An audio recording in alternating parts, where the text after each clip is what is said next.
Hello everyone. आज के video में देखेंगे म्यूजिक पेपर 1 और पेपर 2 का प्रैक्टिस सेट 16। इससे पहले हमने 15 प्रैक्टिस सेट कर रखा है जो आपके बिहार स्टेट 2024 के लिए काफ़ी ज़्यादा महत्वपूर्ण है। और ये सारे क्वेश्चन आपके एनसीईआरटी और एससीईआरटी अकॉर्डिंग है, जो आपके सिलेबस और आपके प्रीवियस ईयर क्वेश्चन में पूछे गए थे।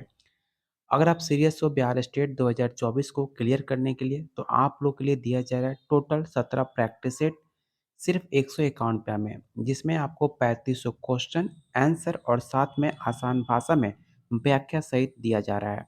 अगर आप सीरियस हो तो आप मुझे इस नंबर पे आप मुझे व्हाट्सअप कर सकते हो।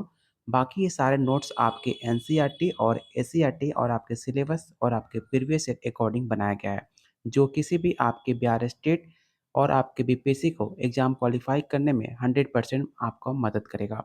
चलिए शुरू करते हैं आज का पहला क्वेश्चन, लेकिन उससे पहले वीडियो को लाइक और शेयर ज़रूर कीजिएगा अपने दोस्तों में, अपने ग्रुप्स में।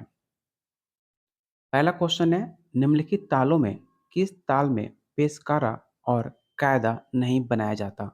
ये सवाल आपके बीपीएससी में ऑलरेडी पूछा जा चुका है, इसलिए सारे क्वेश्चन काफ़ी ज़्यादा इंपॉर्टेंट है। पहला ऑप्शन है झप ताल, गजप्पा ताल, तीन ताल या ऑप्शन डी एक ताल। तो इसका राइट आंसर ऑप्शन आपका बी होगा। ताल का झप्पा में पेशकारा कायदे की अपेक्षा रेला और परण आदि बजते हैं। ये पखावाज की वो ताल है जो आपके ध्रुव अंक की गायकी के साथ प्रयोग किया जाता है। वर्तमान में यह अप्रचलित ताल है, इसे आप जरूर याद रखिएगा। गजाप्पा में अतिरिक्त धमार और चार ताल में भी कायदा पेशकारा ना बजाकर परन, पवाल, रेल, तिहाई आदि बजाया जाता है। क्योंकि आपका जो गजाप्पा ताल है ये काफ़ी पुराना हो चुका है, इसलिए इसका यूज़ काफ़ी कम किया जाता है। तो इसका राइट आंसर ऑप्शन आपका बी होगा। अगला क्वेश्चन है, निम्नलिखित बोलों के आधार पर ताल पहचानिए। आपको यहाँ पर एक ताल दिया गया है, आपको पहचान करना है कि ये कौन सा ताल है। ऑप्शन है शिखर, चार ताल, रुद्र ताल या ऑप्शन डी गजापा ताल। तो इसका राइट आंसर ऑप्शन ई हो जाएगा। विभाग, बोल, चिन्ह के आधार पर ये शिखर ताल का ठेका है। इस ताल में पांचवें विभाग में 14वीं मात्रा पर पांचवी ताली लगती है। ठेके इस प्रकार समझा जा सकता है, अगर आपने म्यूजिक का क्लास किया होगा तो आपको पता होगा कि ठेके को कैसे पहचान करनी चाहिए। आपको म्यूजिक क्लास में ये सारे कुछ आपको डिटेल में बताया जाता है, और ऐसे क्वेश्चन आपके पेपर 2 में काफ़ी ज़्यादा पूछा जाता है, इसलिए इसे आप जरूर याद रखिएगा। और इसका राइट आंसर ऑप्शन आपका ई होगा। फिर से आपको सेम पैटर्न पे क्वेश्चन पूछा गया है कि निम्नलिखित बोलों के आधार पर ताल पहचानिए, और ये सवाल आपका यूपी पीजीटी 2021 में पूछा गया था। पहला ऑप्शन है आरा चार ताल, झुमरा, लक्ष्मी या ऑप्शन डी धमार। तो इसका राइट आंसर ऑप्शन ई हो जाएगा। बालों के आधार पर ये आराचार ताल है। इसके पांचवें विभाग में दूसरी खाली और छठवें विभाग में चौथी ताली लगती है। यहाँ पर आप देख सकते हो, जो आपको ठेका भी यहाँ पर दिया गया है, जिसे आप पढ़कर आसानी से समझ सकते हो। अगला क्वेश्चन कह रहा है, किस औनत वाद में डोरी, जिसे आप रस्सी के नाम से भी जानते हो, का प्रयोग किया जाता है। ऑप्शन है ढोलक, पखावाज, तबला या ऑप्शन डी रत्तासा। तो आपने गाँव में देखा होगा जो ढोलक होते हैं, उसमें आपकी डोरी का प्रयोग किया जाता है। तो इसका राइट आंसर ऑप्शन आपका ए हो जाएगा, और ये भारतीय वाद्य यंत्र है जो अधिकतर हाथ से बजाया जाता है। आपने गाँव में और अपने टाउनों में देखा होगा, जो ढोलक होते हैं आपके गाँव में काफ़ी ज़्यादा पूजा के टाइम या किसी भी शुगुन के टाइम पे इसको बजाया जाता है, जो आपकी नीम की लकड़ी से बना होता है। तो इसका राइट आंसर ऑप्शन आपका ए हो जाएगा, इसे आप ज़रूर याद रखिएगा।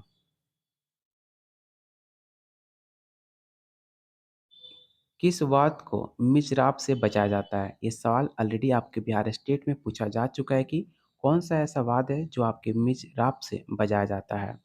पहला ऑप्शन है सितार, तबला, वायलिन या ऑप्शन डी सारंगी।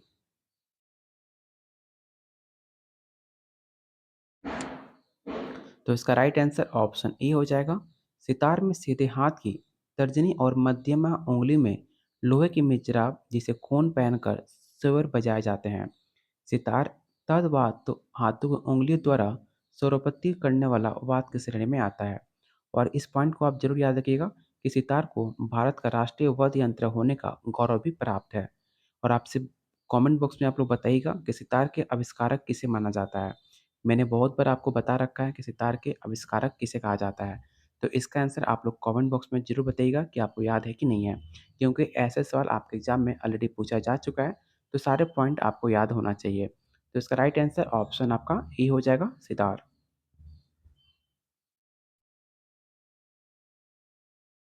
किस वाद्य में तरब के तार होते हैं? पहला ऑप्शन है सारंगी, सितार, सरोद या ऑप्शन डी पाखावाज। तो इसका राइट आंसर ऑप्शन बी हो जाएगा। सितार वाद्य में तरब के तार का प्रयोग होता है। इसमें 12 से लेकर 20 तक तरबें होती हैं। इस पॉइंट को याद रखिएगा कि आपके जो सितार होता है, सितार में आपके 12 से लेकर 20 तक तरबें होती हैं। सितार पूरे भारतीय वाद्य है, क्योंकि इसमें भारतीय वाद्यों की 3 विशेषताएं बताई गई हैं। तरफ के तार के अतिरिक्त इसमें गुरज 18 से 23 तक पर्दे या सरिकाएं 7 तार होती हैं। इसे भी आप नोट डाउन जरूर कर लीजिएगा। इससे इसका राइट आंसर ऑप्शन आपका बी होगा। निम्नलिखित में कौन सा वाद्य गज से बजाया जाता है? ये सवाल आपके DTPSP 2018 में पूछा जा चुका है। इसलिए इस क्वेश्चन को आप इम्पोर्टेंट क्वेश्चन लीजिएगा, क्योंकि हो सकता है ये सवाल आपके बिहार स्टेट 2024 में पूछे जाने की उम्मीद भी है। पहला ऑप्शन है वीणा, सारंगी, सितार या ऑप्शन डी सरोद। बात की जाए सारंगी का, तो सारंगी का वादन गज से किया जाता है, जो घोड़े की पूंछ के बालों से निर्मित होता है। इसे बिरोजा पर घिसकर बजाने ही तारों से ध्वनि उत्पन्न होती है। और राजस्थान में दो प्रकार की सारंगियाँ प्रचलित हैं। कौन कौन सी? तो सिंधी सारंगी और दूसरा गुजरातन सारंगी। इस दोनों का नाम आप नोट डाउन कर लीजिएगा, क्योंकि ऐसे सवाल आपके एग्जाम में ऑलरेडी पूछे जा चुके हैं। तो इसका राइट आंसर ऑप्शन आपका बी हो जाएगा। सिर्फ आपको क्वेश्चन और ऑप्शन आंसर बताने से आपका तैयारी नहीं हो जाता। जब तक आप डिटेल में कोई भी क्वेश्चन को आप नहीं समझोगे, तो आपका डाउट क्लियर नहीं होगा और आपका कंसेप्ट क्लियर नहीं होगा। अगर ऐसे सवाल आपको घुमा के पूछ दे और आप ऑप्शन देखते रह जाओगे और आंसर आपका नहीं बता पाओगे। जब तक आप डिटेल में सारे डिफिनेशन को, सारे पॉइंट को समझ जाते हो, तो आपका कंसेप्ट क्लियर हो जाता है। और कोई भी क्वेश्चन आपको इससे रिलेटेड कोई भी क्वेश्चन पूछा जाएगा, आप आसानी से बता पाओगे। इसलिए आपको प्रैक्टिस सेट दिया जा रहा है, जिसमें आपको 3500 प्लस क्वेश्चन रहेगा। और इसी तरह आपको ऑप्शन और साथ में आसान भाषा में आपको व्याख्या सहित समझाया जाएगा, जिससे आपका कंसेप्ट काफ़ी क्लियर हो जाएगा। आपको सिर्फ बिहार स्टेट क्वालिफाई नहीं करना, साथ में आपको बीपीएससी भी क्वालिफाई करना है। अभी से आप तैयारी करोगे, तभी जाकर आपका बीपीएससी क्लियर हो सकता है। आपने देखा होगा कि इस बार बीपीएससी टीचर 2.0 का कट ऑफ कितना हाई गया था, और उम्मीद है कि दिन पे दिन आपका कट ऑफ हाई होते जाएगा। कभी कट ऑफ डाउन नहीं होता, कभी कट ऑफ आपका हाई होता जाता है। इसलिए साथ में बिहार स्टेट के साथ साथ आप ना बीपीएससी का भी तैयारी करते चलिए। सिर्फ क्वेश्चन और ऑप्शन टिक आउट मत कीजिए, डिटेल में पढ़िए। डिटेल में पढ़िएगा तो आराम से बिहार में टीचर बन सकते हैं। सिर्फ ऑप्शन आंसर टिक आउट कीजिएगा, तो आपका बिहार स्टेट क्लियर कर सकते हैं, लेकिन बीपीएससी आपका क्लियर नहीं होगा। बीपीएससी क्लियर करने के लिए आपका कंसेप्ट क्लियर होना चाहिए, तभी जाकर आप अच्छे मार्क्स लाकर आप क्वालिफाई कर पाओगे। इसलिए आप लोगों से रिक्वेस्ट है, डिटेल में पढ़िए, थोड़ा टाइम दीजिए पढ़ाई में अपने। और प्रैक्टिस सेट लेकर अगर आप 3500 क्वेश्चन अटेम्प्ट कर लेते हो, तो आप यकीन मानो कोई क्वेश्चन आपके सिलेबस से बाहर नहीं जाएगा। 3500 क्वेश्चन में आपका क्वेश्चन आएगा, ये मेरा गारंटी है। इसलिए मैं बार बार जोर दे रहा हूँ कि आपको सिर्फ एक से अकाउंट पे खर्च कर कर आप 3500 क्वेश्चन आप ले सकते हो, जो आप फ्यूचर को लेकर सिक्योर करता है। तो इसका राइट आंसर ऑप्शन आपका बी होगा, इसे आप जरूर याद रखिएगा। क्वेश्चन 25 कह रहा है, झपताल में बेदम की तिहाई एक भाग कितनी मात्रा का होगा? ऑप्शन है 3.5 मात्रा, 3 1/3 मात्रा, 4 मात्रा या 3 × 1/4 मात्रा। तो इसका राइट आंसर ऑप्शन आपका बी हो जाएगा। झपताल में बेदम की तिहाई एक भाग 3 × 1/3 मात्रा का होगा, जिसमें आपकी झपताल में 10 मात्रा होती हैं। और झपताल में बेदम तिहाई का एक पाला जो होता है आपके 3 × 1/3 मात्रा में आएगा। इसका राइट आंसर ऑप्शन आपका बी होगा। अगला क्वेश्चन काफ़ी ज़्यादा इम्पोर्टेंट है। आपको बताना है कि भाटखंडे स्वरलिपि पद्धति के रचयिता का पूरा नाम क्या है? इस सवाल को आप वीवीआई क्वेश्चन टिक आउट कर लीजिएगा। हो सकता है ये सवाल आपके एग्जाम में आने की चांसेस काफ़ी ज़्यादा हो सकता है। पहला ऑप्शन है M N Ratan Jankar, option B है B R Deodhar, option third है विष्णु नारायण भाटखंडे या ऑप्शन डी या और कोई, मतलब नॉन ऑफ दिस।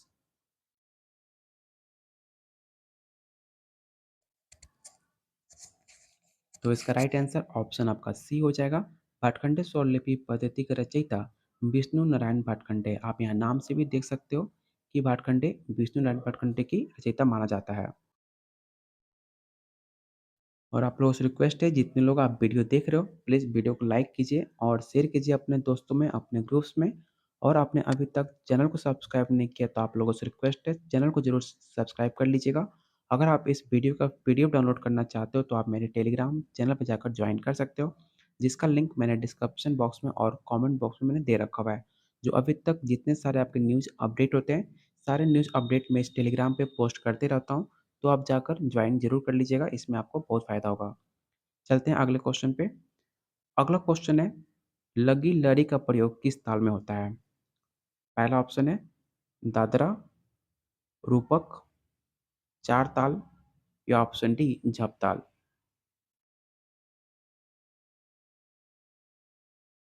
तो इसका राइट आंसर ऑप्शन आपका ए हो जाएगा। लगी लड़ी का प्रयोग दादरा ताल में होता है। इसमें ठेके के विभिन्न प्रकार की लगी लड़ियों के साथ खूब बजाया जाता है। चंचल प्रकृति का दादरा ताल आज का सर्वाधिक लोकप्रिय तालों में से एक है। इस पॉइंट को आप जरूर नोट डाउन कर लीजिएगा, इससे आपके क्वेश्चन बनाए जा सकते हैं। तो इसका राइट आंसर ऑप्शन आपका ई होगा। निम्नलिखित में किन दो तालों की मात्रा की संख्या 31 होती है?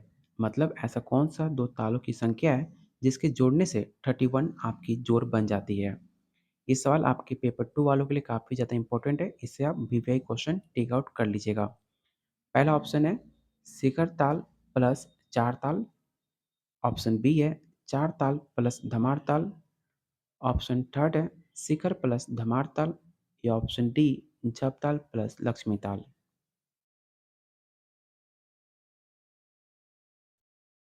तो शिखर और धमार ताल की इनकी मात्रा संख्या का जोड़ 31 होती है।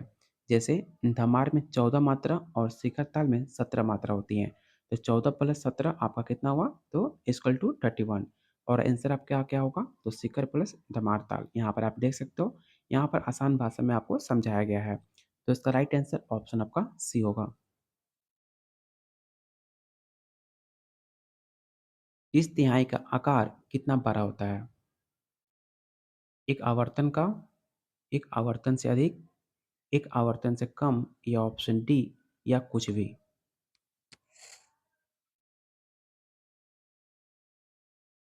तो इसका राइट आंसर ऑप्शन बी हो जाएगा। एक आवर्तन से अधिक की तिहाई का आकार बड़ा होता है। जैसे 16 मात्रा की एक आवर्तन में तिहाई 16 मात्रा में आएगी और इसका आवर्तन अधिक करने पर, दो आवर्तन करने पर 16 इंटू टू, तो आपका टोटल जो वैल्यू निकल के आएगा वो 32 मात्रा तिहाई आएगी। तो इसका राइट आंसर ऑप्शन आपका बी होगा। मूल लय में कितने प्रकार होते हैं? आपने पढ़ा होगा, आपने क्लास म्यूजिक में आपको बताया जाता है मूल लय के बारे में। आपको बताना है कि मूल लय के कितने प्रकार होते हैं।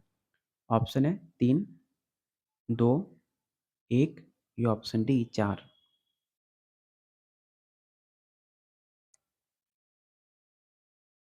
इसका राइट आंसर ऑप्शन ए हो जाएगा। मूल लय के 3 प्रकार होते हैं, कौन-कौन से? तो आपको पता होगा गायन, वादन और आपका नृत्य।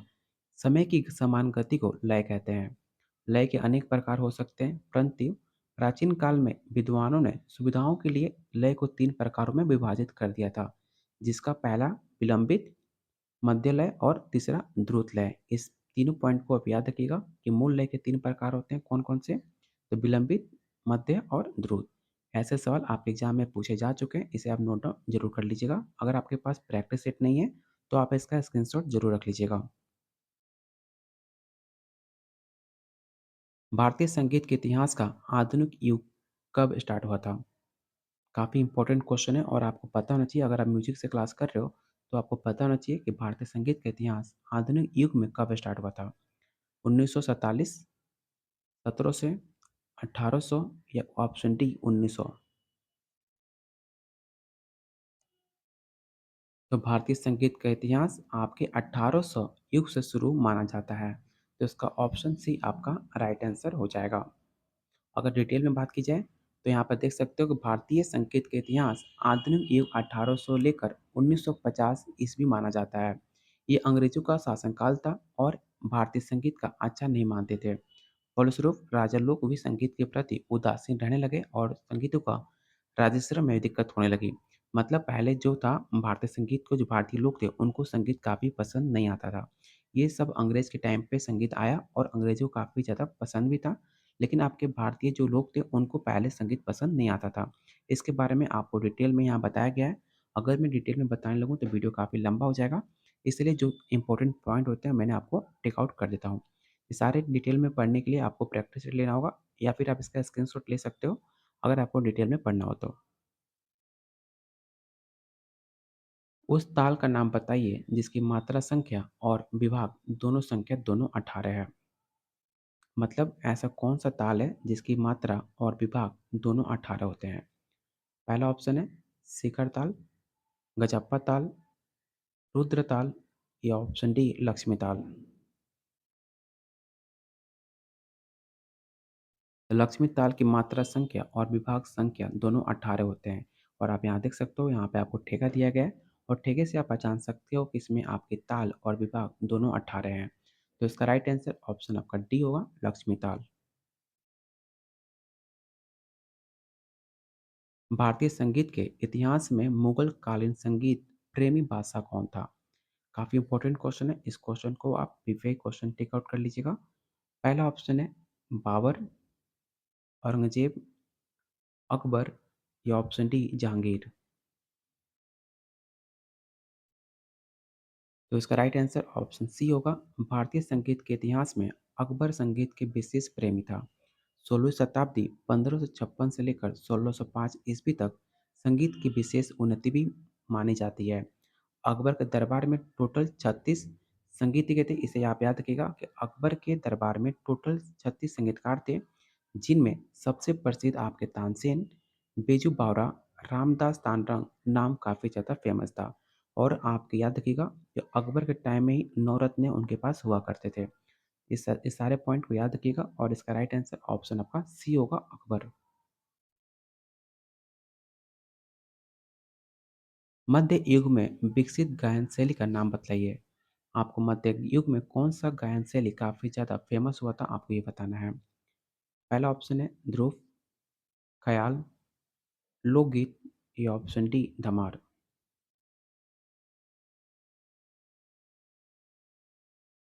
तो इसका राइट आंसर ऑप्शन ए हो जाएगा। मध्य युग में विकसित गायन शैली ध्रुव है। ध्रुव के आविष्कारक के संबंध में विद्वानों को कई मत हैं। कुछ का कहना है कि 15वीं शताब्दी में ग्वालियर के राजा मानसिंह तोमर ने इसकी रचना करी थी। इतना तो निश्चित है कि राजा मानसिंह तोमर ने ध्रुव के प्रचार में बहुत सहयोग किया था। लेकिन अभी तक ये प्रूफ नहीं हो चुका कि ध्रुव का आविष्कारक आपके मानसिंह तोमर को ही जाता है। तो इसका राइट आंसर ऑप्शन आपका ए होगा। इस सारे पॉइंट को आप नोट डाउन कर लीजिएगा। तबले की दिल्ली बाज का दूसरा नाम क्या है? पहला ऑप्शन है खुला बाज, किनार का बाज, आरी लय की बाज या ऑप्शन डी या कुछ और।